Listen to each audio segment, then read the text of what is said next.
Hello friends, welcome back to my channel. I hope आप सब अच्छे होंगे। आज आप सभी के साथ अपराजिता के पौधे को शेयर करेंगे।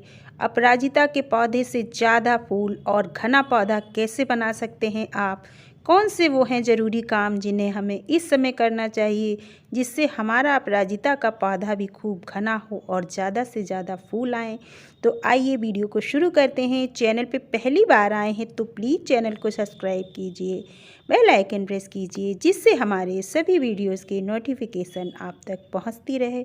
तो आइए वीडियो को शुरू करते हैं और अपने अपराजिता के पौधे में कर लेते हैं कुछ ज़रूरी काम जिससे हमें भी पूरी गर्मी ढेरों फूल मिले अपने अपराजिता के पौधे से। अपराजिता का जो पौधा है एक परमानेंट फ्लावरिंग प्लांट है, लेकिन जैसे जैसे बहुत ज़्यादा सर्दी पड़ने लगती है इसमें फूल आना भी बंद हो जाता है और बहुत ज़्यादा जब कोहरा गिरता है, ओस पड़ता है तो जो पौधे की पत्तियां होती हैं वो भी एकदम सी पीली पड़ करके और उस पर ब्लैक ब्लैक से स्पॉट पड़ जाते हैं और वो ख़राब हो करके झड़ जाती है।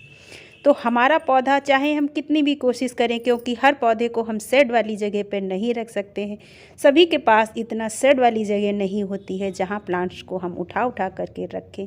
तो जब सर्दी आती है तो हम सभी के प्लांट्स ख़राब हो जाते हैं, लेकिन उसके बाद भी हम उनको कटाई छटाई करके सही कर सकते हैं। तो वही काम हम आपके साथ करेंगे शेयर। गर्मियों में इतना हरा भरा रहने वाला प्लांट आप देख सकते हैं सर्दियों में कैसा हो चुका है। एकदम से सारी पत्तियां पीली पड़ गई हैं और धीरे धीरे ये सारी पत्तियां झड़ जाएंगी।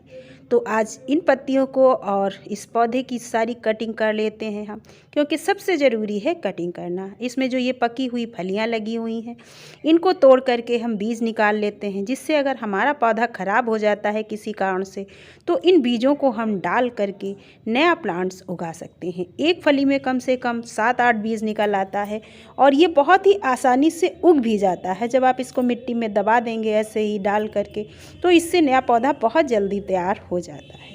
तो इसलिए आप बीज ज़रूर निकाल लीजिए अपने पौधे से। और उसके बाद हम अब इस पौधे की करने वाले हैं कटिंग। जब भी आप पौधे की कटिंग करें तो ऐसा नहीं कि पौधे को बिल्कुल नीचे से काट दीजिए। इस तरीके से अगर आप अपने पौधे को बिल्कुल नीचे से काट देंगे तो पौधे को बढ़ते बढ़ते काफ़ी टाइम लग जाएगा और पौधा उतना घना नहीं होगा। तो हमें पौधे की ऊपर से कटाई करनी है और देख करके हमें वो सारी पत्तियां हटा देनी है जो सूख चुकी हैं और वो सारी ब्रांचें भी काट के हटा देनी हैं जो सूख चुकी हैं।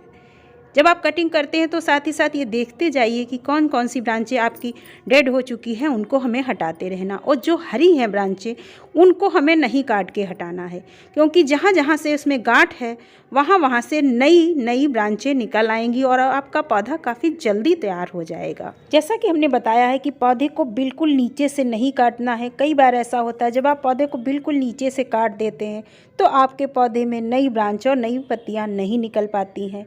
तो इस तरीके से हमने सारे पौधे की कटिंग करके वो सारी पत्तियां हटा दी हैं और उसके बाद आप देख सकते हैं कि हमारा पौधा कुछ इस तरीके का हुआ है। हमने सारी ऐसी ब्रांचों को हटाया है जो डेड हो चुकी थी और जो ग्रीन हैं उनको हमने बिल्कुल काट के नहीं हटाया है। अब कर लेते हैं तीसरा काम, ये है गुड़ाई का काम। गुड़ाई भी करना बहुत ज़रूरी होता है पौधे की। हमने अभी पानी दिया था कल, इसलिए मिट्टी थोड़ी गीली है, लेकिन जब आप गुड़ाई करें तो पौधे की मिट्टी बहुत ज़्यादा गीली नहीं होनी चाहिए। जब भी आप पौधे की गुड़ाई करें और गुड़ाई करने के बाद उसे तुरंत ही उसमें खाद पानी नहीं देना है। उसके लिए आप मिट्टी निकाल लीजिए पौधे से और इसको कम से कम 2 दिनों के लिए ऐसे ही छोड़ दीजिए, क्योंकि इसमें आजकल धूप निकलने लगी है तो थोड़ी धूप भी लग जाएगी और नीचे तक इसमें हमारी जो है हवा भी पहुंच जाएगी। तो मिट्टी को निकालने के बाद 1-2 दिन के लिए ऐसे ही हमें छोड़ देना है। इसके बाद हमको करना क्या है, खाद देनी है पौधे को, क्योंकि इस टाइम पर जब हम अपने पौधे को भरपूर पोषण देंगे तभी पौधे की ग्रोथ अच्छी होगी और आगे चल कर के उसमें ढेर सारे फूल खिलेंगे। तो ये है हमारी गोबर की खाद और इसी के साथ साथ ये है DAP। इसको डालने से पौधे की जो ग्रोथ है वो काफ़ी तेज़ी के साथ होती है। तो गोबर की खाद और DAP इन दोनों चीज़ों को हम मिला करके अपने पौधे को देने वाले हैं। पौधे की हमने मिट्टी निकाल दी है और उसके बाद हम ये गोबर की खाद उसमें डाल देंगे। गोबर की खाद हमने बीच में डाली हुई है और हमारे जो पौधे लगे हुए हैं वो साइड साइड में लगे हुए हैं, जिससे उनकी जड़ों में जब हम खाद डालेंगे ये DAP की तो वो नहीं जाएगी, जड़ों से दूर ही इस खाद को डालना है। तो इस तरीके से अगर आपका पौधा बीच में लगा हुआ है तो आप इस खाद को साइड में डाल दीजिए। हमने साइड में पौधे को लगाया हुआ है तो हमने बीच में मिट्टी डाली है और उसी में हमने DAP को डाल करके मिला दिया है और उसके ऊपर से हमें मिट्टी डाल देनी है। लेकिन ये सब तब करना है जब मिट्टी 1-2 दिनों तक सूख जाए। हमने डालने के लिए आपको दिखा दिया है क्योंकि हम दिखाने वाले थे वीडियो, इसलिए हमने तुरंत का तुरंत आपको डाल के दिखाया है। लेकिन आप 1-2 दिन के लिए मिट्टी को सूखने के लिए छोड़ दीजिए। उसके बाद इस मिट्टी को इस पर डालकर इस तरीके से आप पौधे में खाद दे दीजिए और उसके बाद हमें इसमें थोड़ा सा पानी डाल देना है। पानी बहुत ज़्यादा नहीं डालना है, बस थोड़ा सा डालिए क्योंकि अभी मौसम बहुत ज़्यादा गर्मी नहीं हो रही है, कभी कभी ही धूप निकलती है, लेकिन अब धीरे धीरे धूप डेली निकलना शुरू हो जाएगी और आपका पौधा काफ़ी जल्दी तैयार हो जाएगा। ये सारे काम करने के साथ साथ हमें एक काम और भी करना है और वो भी बहुत ज़रूरी काम है।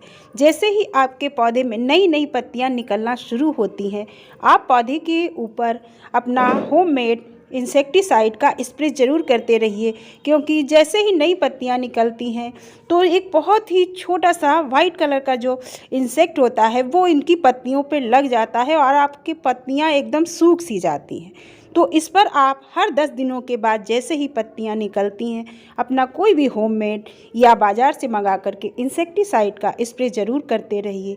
तो देखिए आपका पौधा कितनी जल्दी तैयार होता है और कितनी जल्दी हरा भरा और घना हो जाता है।